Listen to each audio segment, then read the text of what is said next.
Just 3 left now.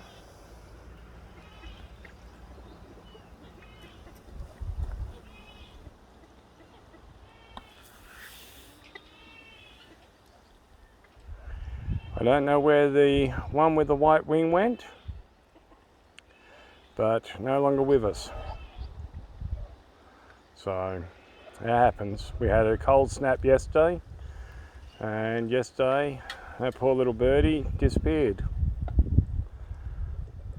Good news being these guys are just about old enough now